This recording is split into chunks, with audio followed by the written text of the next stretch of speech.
inte om jag har, för att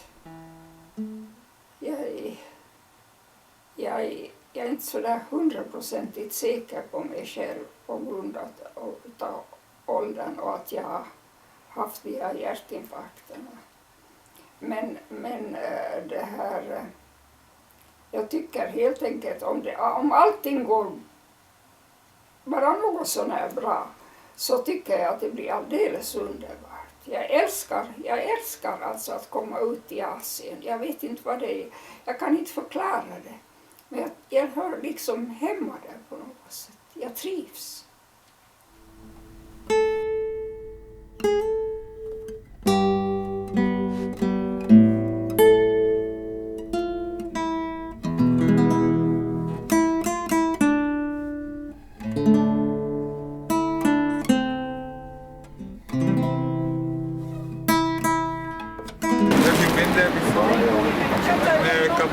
Nepal? Yes. So. 25 times?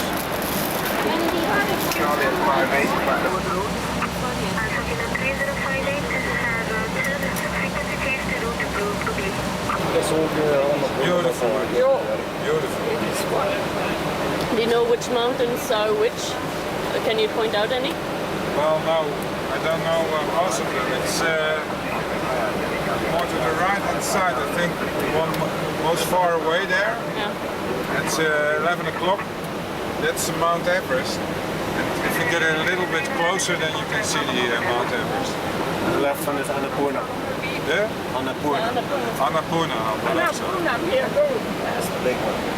you have made this the beginning of our journey. You have made it excellent for us. Oh, we're glad to do that for you. Happy to do so for you.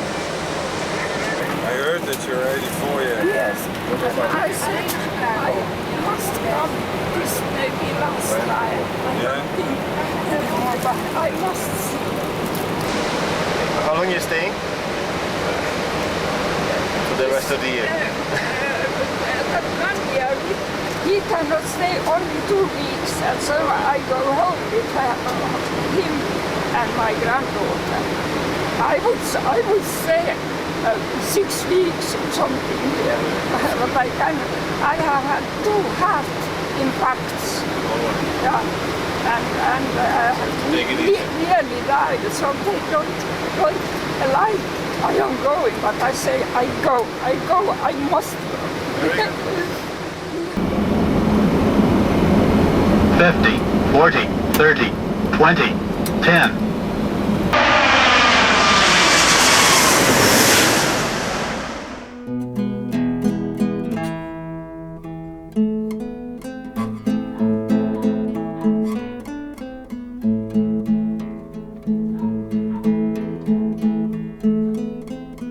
Som 10-åring så fick jag de första böckerna om världen överhuvudtaget av min far, och jag var sjuk och jag kunde inte hållas lugn, så jag fick sitta med dem.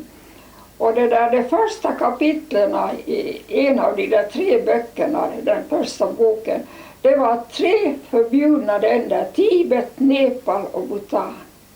Och jag läste om hela världen, men det fastnade också. Det där, så jag kom alltid tillbaka till de 3 förbjudna länderna. Och nu är det underbart att nu har jag faktiskt fått besöka dem alla 3. I Nepal har jag varit jättemycket på grund av mina tibetanare där.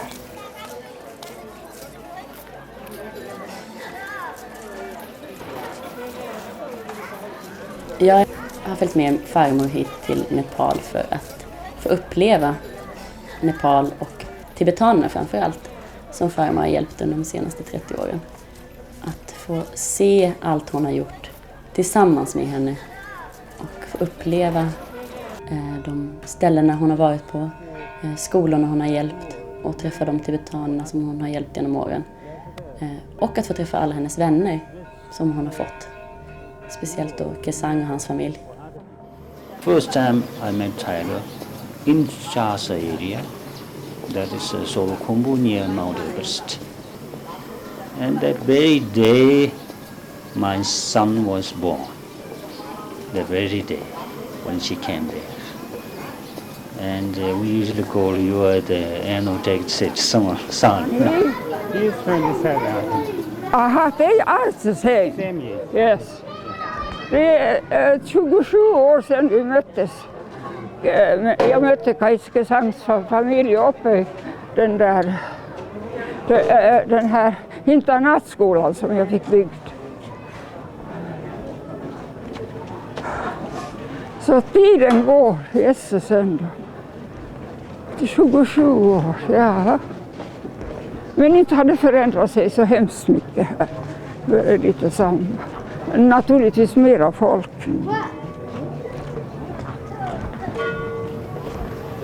In 1959, I was in Lhasa.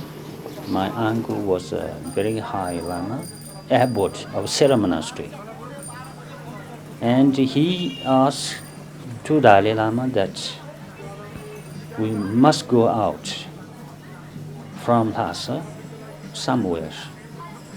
And then he agreed, and my uncle has promised that he will bring some bodyguards with him for Dalai Lama's bodyguards. And altogether my uncle has brought 30 young people with guns and ammunition and everything. So we came after Dalai Lama. And then in south of Lhasa, we joined Dalai Lama there. And from there, we came together with Dalai Lama. At the border, then we sent back 30 people to Tibet to fight with Chinese. And me and my uncle, along with Dalai Lama's group, the first group, around 100 people came to India. Yeah, I have never seen it so fine. Oh, it's wonderful. Och se hur de spisar. Jag är uppe också. Det är likadan ordning uppe. Jag sa vad hans svåger har byggt det.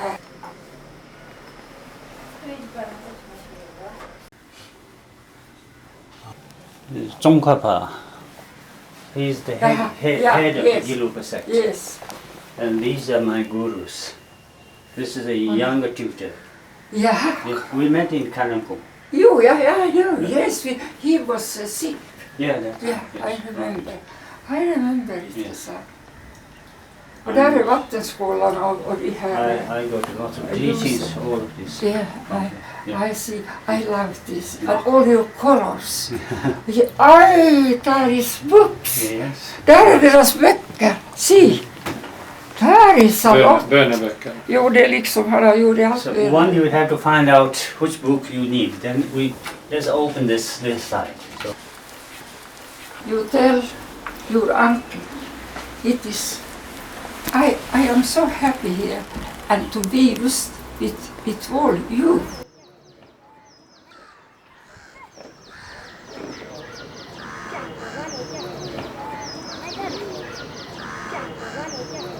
Och det började när jag kom hem efter en sån där lång resa och inte hade varit i Asien förut. Och kom jag hem så frågade de här på skolan när jag mötte en lärarinna att om jag inte kunde komma och hjälpa det där och underhålla eleverna. Att det måste ju vara väldigt intressant när man gör en sån där resa. Så sa jag mycket impulsivt, jo att det går nog utmärkt. Och så tog jag det där och kom hem och min man tittade på mig och sa, vad har hänt det? Så sa jag inget vidare än att jag ska hålla föredrag på skolan. Och det går inte. Jo, men det går nog bra. Nu kan du. Så sa jag aldrig gjort det. Men det gick för att han meddelade sen åt mig att vi måste ju dra ner gardinerna och du står i mörkret så inte ser någon på dig utan vi ser på bilderna. Och så berättade jag till bilderna. Och det var så det startade allt sammans. Och så kommer de och ska sälja julkärvar åt mig. Lions, 5 karlar i en bil och en kommer in för att sälja. Och då sa jag att jag ska gå efter pengar och det sprang jag också efter pengar. Men så slog det mig att aha, för han säger så här att det är ju för att hjälpa och vi ska ju hjälpa varandra. Så när jag kommer ner på övre våningen så säger jag att, hördu, att det där var väldigt bra med att hjälpa varandra. Att kan du gå ut och säga att dem där i bilen att jag kommer att visa mina bilder om tibetanerna så kan jag få hjälp från lejonklubbarna. Nej men ser du, det är bara karrar och inte har vi något kvinnfolk där och det går nog inte. Alltså sa jag, ta och gå ut och fråga dem. Och det gjorde han. Och de var så förvånade så de sa jo och jag fick komma och visa. Och när jag fick lov till det så var jag runt om också i byarna. Och sen blev det där Lion så intresserade så de skrev i sin tidning om mitt arbete för den här Kälsa-skolan som jag fick byggd till tibetanerna uppe på 3000 meters höjd i Nepal. Yeah, I am so happy about your house. Oh, thank you. Oh, it's beautiful. That's nice. Inside and outside. Now it's as I wanted it to be. You remember in Chalsa? Yes. You were staying. I was a manager of the handicraft center and as well as in charge of the camp. Then in 1973, Jig State came there and I met her first. It has been very helpful that she has started kind of a boarding school. There's a hostel and they can sleep there and they can eat there and they can join the school there. And in 1976 I was transferred from there to Kathmandu, that is a Tibetan office, as a representative of His Holiness Dalai Lama in Kathmandu. And then my duty is much more bigger than Jasa, solo combo, because I have to look after all the Tibetan people in Nepal. There is around 15,000 people. So still I have been working with Aino state during that time also. And then I have resigned after 3 years from the office.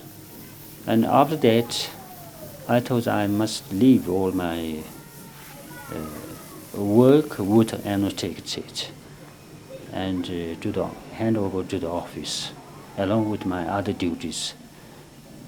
And then later she also asked me to work for her. And at last we approached the Dalai Lama. And she asked to his Dalai Lama that Kesan is now working with me. And she asked whether it's all right or not. And Dalai Lama said, it's all right, it's very nice. So since then we have been working together. Det här var vackert här också. Kesang, look, this is beautiful. Have you seen it before? Aha. Jag börjar säga att Kesang, om man har sett det förut, det går runt i huvudet på mig. Vad sa du att det? Om man hade sett det där förut. Ja. Jag trodde jag hade gryn.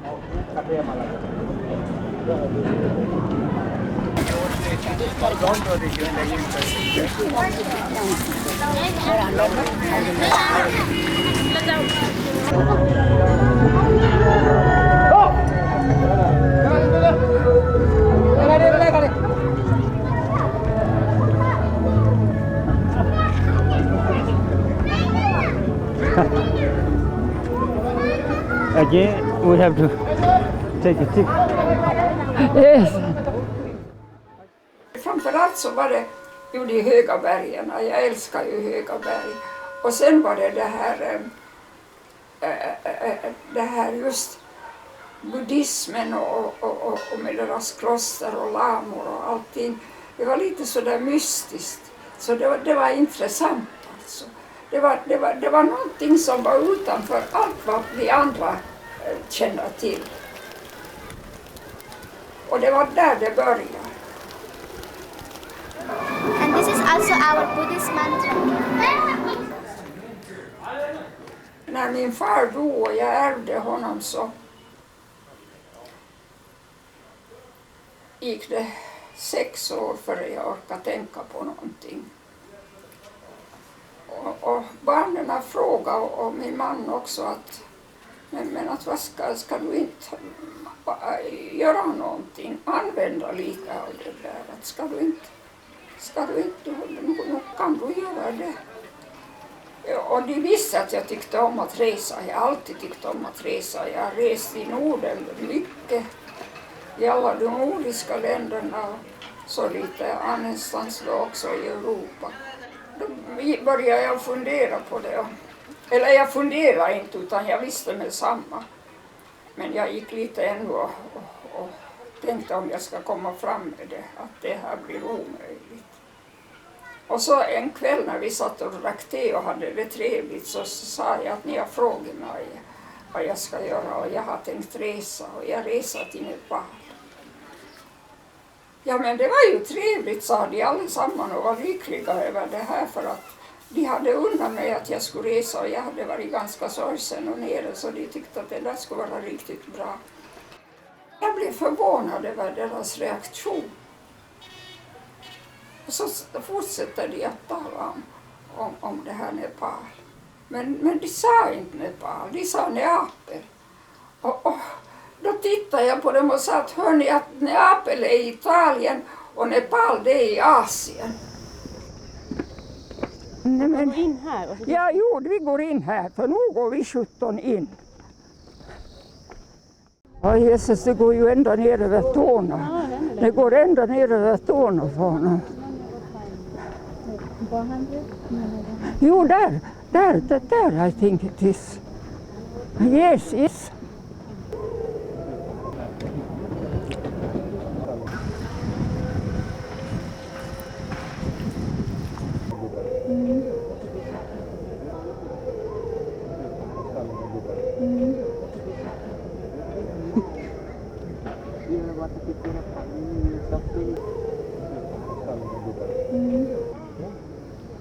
Oh, you're fine. Det är första gången jag klappar en apa. Det är riktigt, han där sitter med skalet och den lilla, och nej. Nej.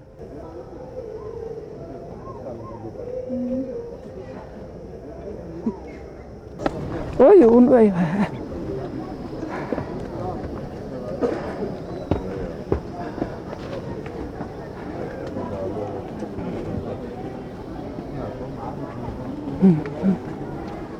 Have you seen this behind you, Mikael? This one.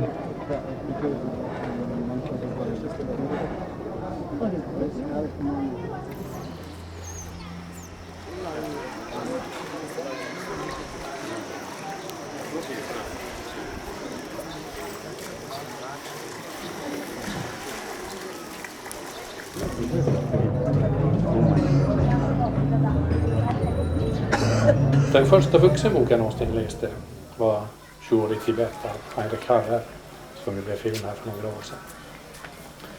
Och då blev jag oerhört fascinerad av Tibet och lovade mig själv att en dag före jag dör ska jag stå framför Potala-palatset. Sen gick det många år utan att någonting hände på den fronten tills jag 1980 av min far fick höra talas om Aino och hennes arbete. Aino är nämligen gift, eller var gift med min fars bästa vän ända som barn.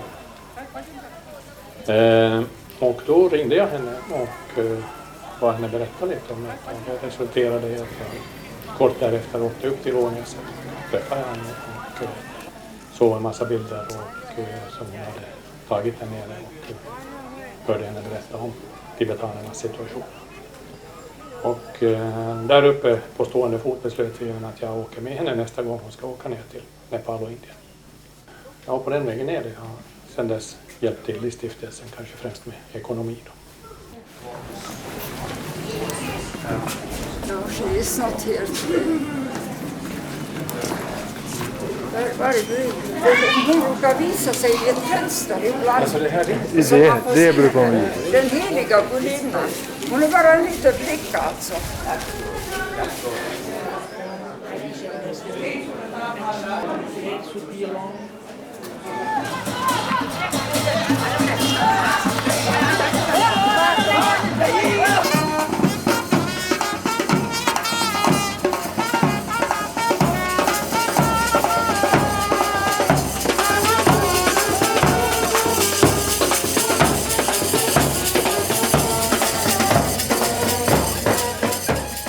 Lite svårt med andningen.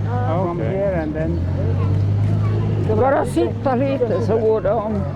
Det börjar nu. Det sang han är betänksam. Yeah. You think too lot about what I can and not can.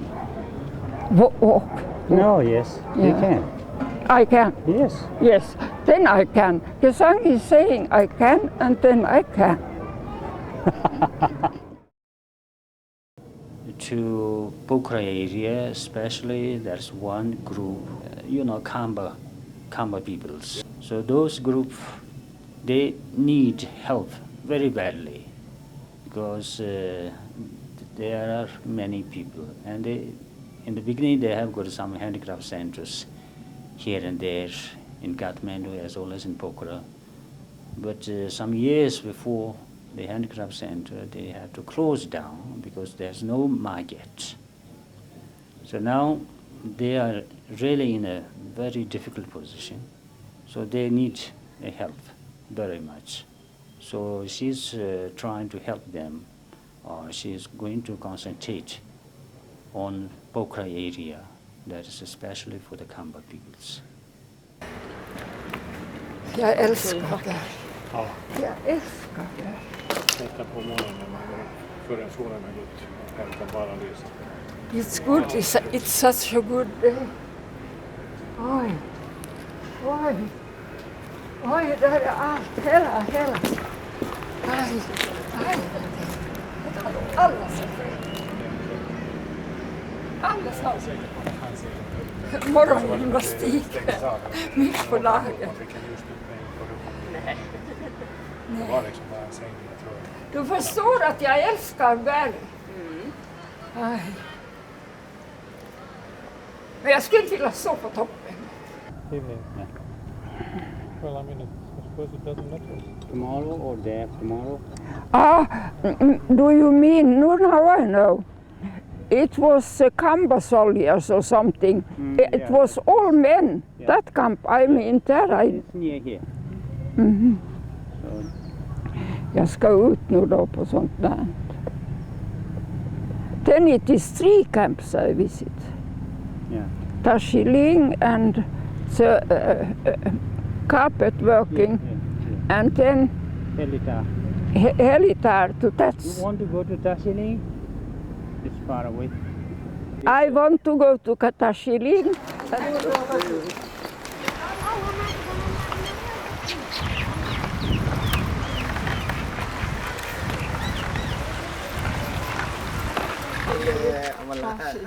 How are you? This is Tiger, right? I'll take this. This is tiger. This is tiger.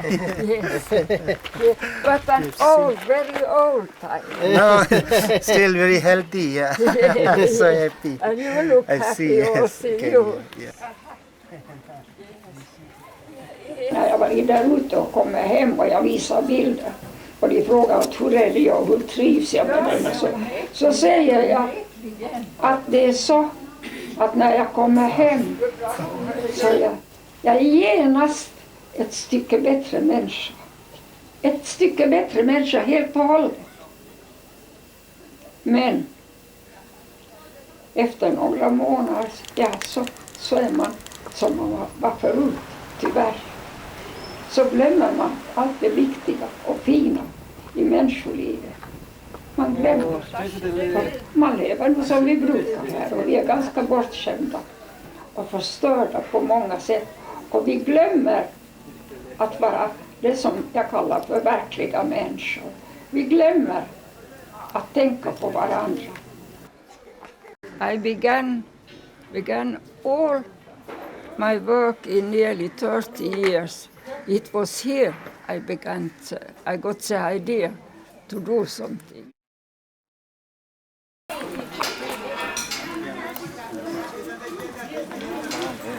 De 4 sista åren så har jag inte hållit på för att jag har varit sjuk själv och så. Men jag bildade när jag blev 70 en stiftelse och det gjorde jag för tibetansk flyktingar. Och det var till skolor och utbildning. Så det var då på det sättet sen också under den tiden som jag hade fått internatskolan byggd och fått pengar till den. Men då stod jag där och stirrade för att de tackade och de var lyckliga för internatskolan för den byggdes för ungefär 70 elever men jag tror det har aldrig varit mer än högst 60. Men i varje fall så när den var färdigbyggd så firade vi ju det och sen när jag ska säga adjö och därifrån så säger de att det här på tidigare sätt att det har inte blivit tal och det har inte alls talats om det. Men jag tror, ni trodde visst att jag hade tänkt på det. Att vem ska betala driften? Den årliga driften för skolan och maten och lärarna och allt. Där stod jag. Jag har över 20 år minst. Jag har hållit på med det här nu i ungefär 30 år. Över 20 år har jag betalat hela driften för den där skolan. Och så det gör jag inte mer om. För det är Snow Lion Foundation som betalar nu i Kathmandu. Men det här,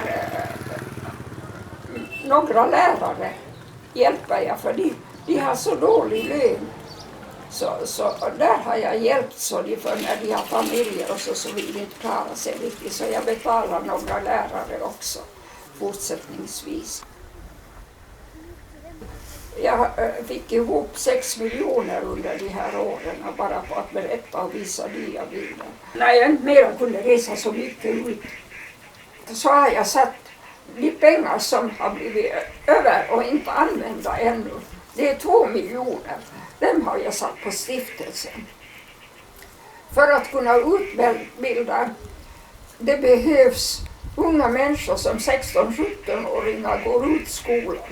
Så den här internatskolan och går ut sina skolor. Sen är det slut. De får någon som det där blir fadder till dem och betalar. Men att det där att i allmänhet tänker ingen på att de ska kunna få utbildning också. Och det är det jag har gett mig in i då när jag fyllde 70. Att de får utbildning för de har 2 miljoner. Och det är på det sättet att de har förräntat sig. De då står i fondpapper och de har förräntat sig så att det finns lite drygt 2 miljoner ännu fast vi har skickat ut. Så vi har vi har 8 stycken som studerar nu, men vi räknar med att vi ska kunna få 10 stycken som studerar. Och det är då till lärare, till jurister, till läkare, till snickare, konstnärer, allting vad de vill. Och det så studerar de ute i Indien. De studerar på universitet i Indien. Sen dessutom så är väldigt viktigt med det här, då skrattar folk när jag säger att det här projektet, det här tibetanprojektet, det är inte bara för skolor, det är för skolor och utbildning överhuvudtaget. Men det är ett önskeprojekt och då skrattar de. Och så säger jag, jo, det är därför ett önskeprojekt för att varje krona ni ger åt mig, inte ens en 10-öring går till administration. Alla föreningar har administration. Men jag är helt alene om det. Jag får in pengarna och jag sätter dem genast på banken, ögonblickligen. Mina resor och skriverier och det här frimärken, allting betalar jag själv.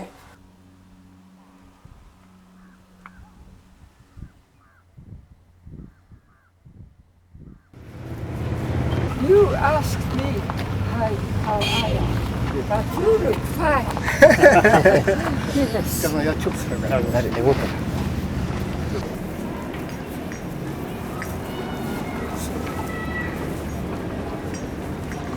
So I am in some way saying goodbye to all of you, but I have a son, a grandson that is 27.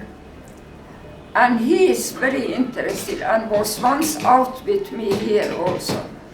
And I think here is a sister also, from the, a sister to my grandson. And I hope that some of this young will continue and that young dad. Yes. Not that young anymore. I used to be once. Yeah, but I hope so. Yeah. Because I am 84 in next month. So I want to live to 90. I hope. But I am not sure at all. But now I am healthy, but I am so much tired always. And I hate it because it is not real me when I am tired. But I want to do whatever I can for my Tibetans. Yeah. So we too, and from personally myself, I remember too much you. Of course, our Tibetan society in here, and particularly our school, remembers you and pray to the God for your good health and long life. This is on behalf of them, and also not only from the mouth, but at the core of my heart. I was very much appreciated by supporting her financially and physically, mentally, so it was very much fruitful. So she was very much glad and very happy. Again she says that whatever I have spent in this settlement is hand to mouth, very fruitful. The two settlements are resettled here in 1960 when we came from Tibet as a refugee. But two settlements, one of these Penjoling Tibetan refugee settlement and the second Chambaling Tibetan refugee settlement. These two settlement peoples are settled as a Tibetan guerrilla organization in Mustan, the border of Tibet and Nepal, since 1960 to 1974. Since that, there's the political changes or separation from the Chinese government to Nepal government, so we have to settle down from Mustan to Pokhara Valley. So we resettle here and we just try to live our life as others.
man hinner inte fundera sen när det händer, då händer det.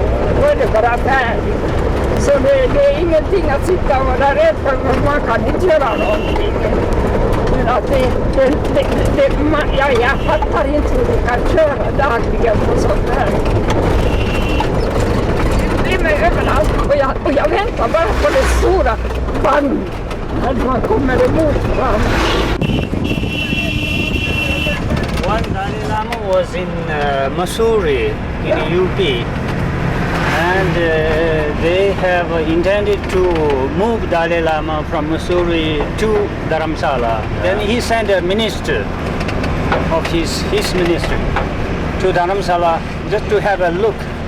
How does it look like in Dharamsala? Then he came back to Missouri and he said, oh, Dharamsala's water is much more better than the milk of Missouri. He told to Dalai Lama. Jag har gjort ett oimdåligt intryck på Dalai Lama för att jag stod med foten på hans bara fot med min sko och klack. Så det var ett otroligt intryck, det var han säkert aldrig. Jag hade glänsta i ögonen, han skrattade inte, det glänsta i ögonen. Det var mitt första det där intryck jag gjorde på honom, min första audiens. Och sen den här en senare, det var min danska väninna då hon tog tidigare hem.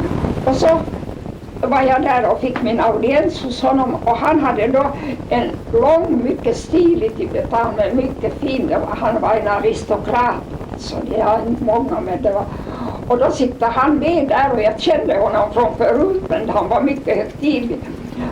Och då säger Dalai Lama åt mig och var glad att jag kom och önskade mig välkommen. Och så säger han att har ni det här, var har ni er vän?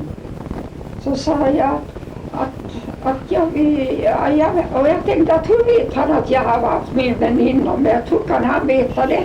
Så sa jag att det där att inte har jag, sa jag så här bara. Jag sa inte att hon inte har rest, jag sa bara att jag har.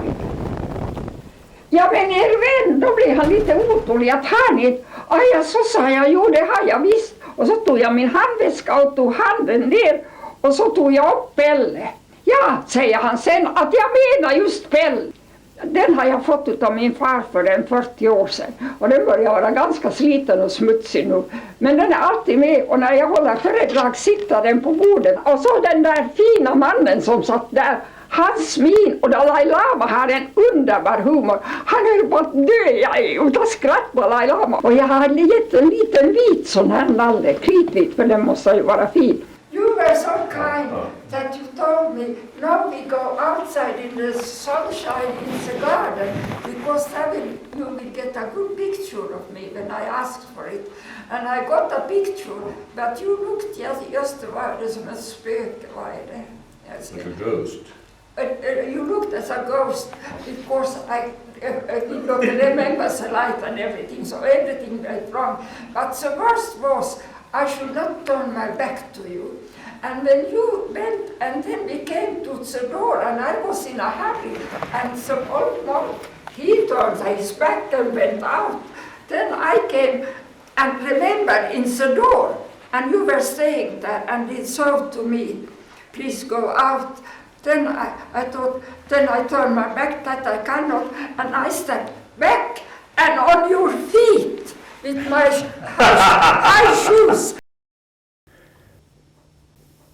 In spite of my little cold and coughing, I'm very, very happy because of meeting with my old friend, Tibetan supporter, and very, very special old lady, Swedish lady.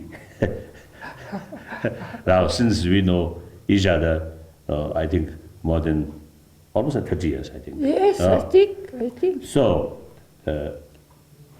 our friendship, firstly, of course, she really worked hard, raise fund to help Tibetan children, their education mainly. And then secondly, whenever I met her, she always showed me genuine human warm feeling. Oh, very much. So therefore, the last few decades of our relationship is something I think genuine, typical sort of human friendship. So that friendship, once we Tibetan usually believe, once we know each other, that friendship will remain till our last day. So I'm very, very happy to see here once more. And then, of course, in 60s and 70s, since then you see she involved helping Tibetan children, especially. So as the refugee in early 60s, that kind of situation now she changed.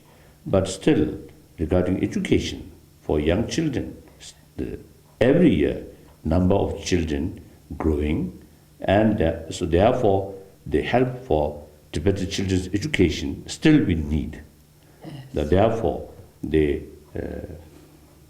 all her friends and helper, please support continuously. It's very, very helpful to us. And then, of course, just I mentioned to her, my old friend, that this our struggle is a struggle for a nation. A nation, an old nation with its unique cultural heritage. So you see, we are fighting to gain our basic right. So therefore, the generation change. Even within the last 30, 40 years, you see some generations, when she first came to Dharamsala, now the one generation at that time, almost now, I mean among the exile government sort of officials, the older people, now they're almost gone. Now the new generation, now is carrying their work. So therefore, it is sort of the struggle for a nation. So therefore, they help for the future generations. I always believe past is past, future is very, very, very open. So anyway, future is our own hand. So we can make different shape of future. We can't do past. So in order to make good shape, or in order to make better future, the preparation at present for future is extremely important. For that, education, training is the key factor. So therefore, I would like to express my deep appreciation to all those concerned people who are helping us through my old lady supporters. Thank you, thank you. Keep in your house, yes, in your room. Always, always. I can never forget. This is, I think, made in Taiwan, but very beautiful. It's very beautiful, very. So keep this to the yard. For me? Yes. Both the of them. Oh, fine. Oh no. And keep your room. Yes, thank you. Right now, you wait, Your Holiness. Thank you a lot. Thank you a lot. I will never forget. Never. Trust me.